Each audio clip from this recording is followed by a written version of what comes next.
जी को जनक नंदिनी।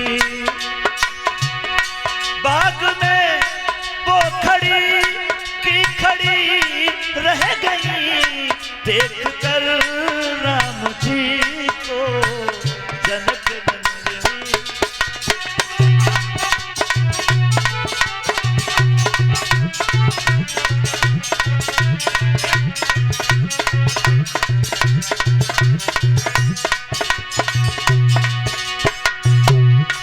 राम देखे सियार सिया राम को, राम देखे सियार सिया राम को। चारों अखियां लड़ी की लड़ी रह गई, देख कर राम जी को जनक नंदिनी।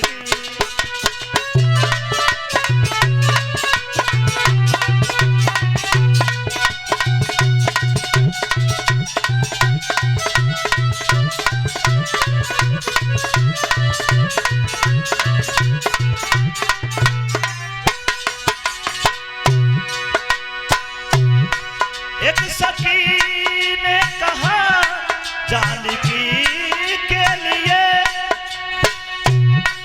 रच दिया है विधाता ने जोड़ी सुगर।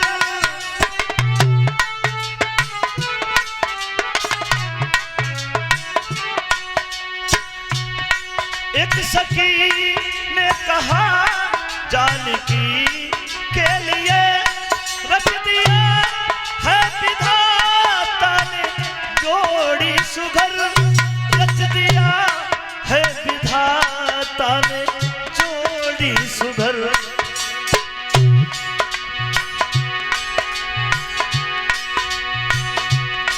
कैसे तोड़ेंगे धनुष ये कोमल कुमल, कैसे तोड़े धनुष ये कोमल कुमल।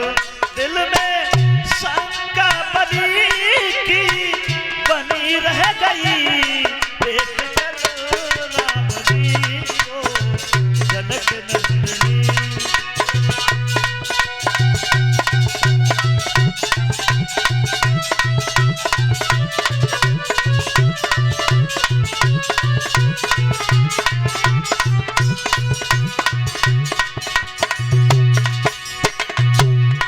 देख कर राम जी को जनक नंदिनी।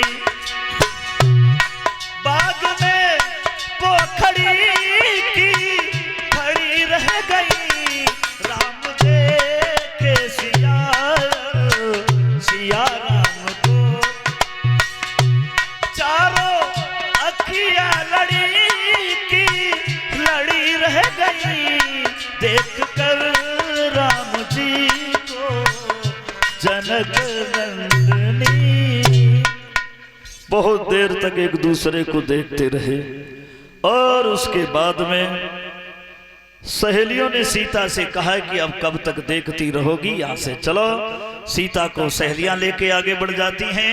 लक्ष्मण राम से कहते हैं कि चलो गुरु ने बुलाया है, फूल पहुंचाने हैं। तो लक्ष्मण राम को लेकर के गुरु की तरफ चले जाते हैं। सुखदेव ने कहा कि राजन परीक्षित, सीता जो गई हैं गिरजा माँ के मंदिर में पूजा की है, गिरजा माँ ने आशीर्वाद दिया है और आशीर्वाद ये दिया कि सीता तुम जिसे दिल से चाहोगी धनुष उसी से टूटेगा। ये आशीर्वाद प्राप्त करने के बाद सीता जो थी अपने घर पर चली आई। इधर विश्वामित्र को पता चला कि विश्वामित्र आए हैं, हमारे बाग में ठहरे हैं। अयोध्या के दशरथ के पुत्र राम लक्ष्मण भी हैं। तो विश्वामित्र आते हैं, बार बार विनती करते हैं और उसी स्वयंवर में ले जाते हैं। स्वयंवर में पहुंच जाते हैं तो यहां पर उधर जो थी सीता जो थी वो जयमाला लेकर के आती हैं। माफ करें, जयमाला जो कहे गए हैं ये थोड़ा गलत कहे गए हैं। बरमाला होती है जो लड़की शादी ब्याह में अपने होने वाले पति के लिए जो माला पहनाती उसे बरमाला कहते हैं। और अगर कहीं लड़ाई या युद्ध में या कहीं राजनीति में जिसको विजय मिलती है तो जो माला पहनाई जाती है वो जयमाला होती है। तो यहां पर तुलसीदास ने चौपाई लिखी है क्या कि रंग भूमि जब सिय पगुधारी मोहे देख सकल नर नारी। यानी सीता ने जैसे ही रंगभूमि में कदम रखा तो सभी वहां की स्त्रियां मोहित हो गई। लेकिन दूसरी चौपाई में तुलसीदास और कहते हैं मोहे न नारी नारी के रूपा पन्नगार अहिरीति अनूपा। यानी स्त्री तो देख करके स्त्री को मोहित हो ही नहीं सकती, फिर स्त्रियां वहां सीता को देख के मोहित कैसे हो गई।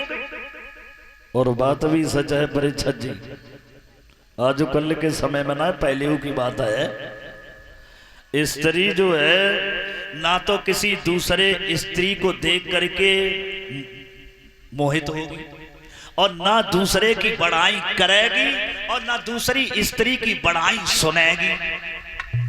तुम्हारी बात ना कर रहे, तुम तो सब बढ़िया है, यहाँ की मेरी माताएं मैंने बहुत अच्छी है, यहाँ तो कोई कमी है ही। और अगर ऐसे विश्वास ना हुए भैया लोगों तो हम तुम्हें बता रहे हैं, अगर तुम्हें अपनी स्त्री को अजमाने हो, तुम्हें विश्वास ना हो मेरी बात पे, तो तुम ऐसा करियो जब शाम के ताई घरे खाना कहवे के जाओ तो कहो दूसरे स्त्री की बड़ाई करियो, दूसरी स्त्री की बड़ाई कर दियो, फिर देखो तुम्हें संजा कर रोटियों मिल जाए। एक ही बात कहे क्यों तुम्हें तो भाई अच्छी लगते है, हमसे मतलब हो कहा है तुम्हें। और ऐसे ना अगर और तरीका से जांच करो, कहो कि शादी हुई के आए गांव में, तुम अपनी पत्नी से कहियो जाओ बाकी बहू देख आइयो, और वह बहू देख के सब शाम को घर आए, और जब तुम सोए भी जाओ तो सोते जब लेट हो तब अपनी श्रीमती से पूछियो क्यों बाकी बहू देखे आए। हाँ कैसी है, कैसी है? बोले बहुत बढ़िया, कोई कमी ना है, एकदम बढ़िया, बहुत बढ़िया, कोई कमी ना है। लेकिन क्या करें, आंखें बहुत बड़ी बड़ी टेला सी है, निकाल दे कमी।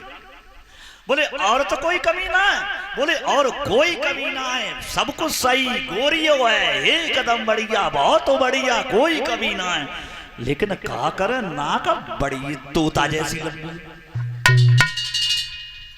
बोले और कोई कमी, बोले और तो कोई कमी है ही ना, और सुंदर है। लेकिन क्या बताएं, दांत जरूर बाके पच्चई जैसे बड़े बड़े हैं, मतलब कोई ना कोई कमी जरूर निकालेंगी। माफ करें, हमारे गुरुजी ने गीत गाया था कि ना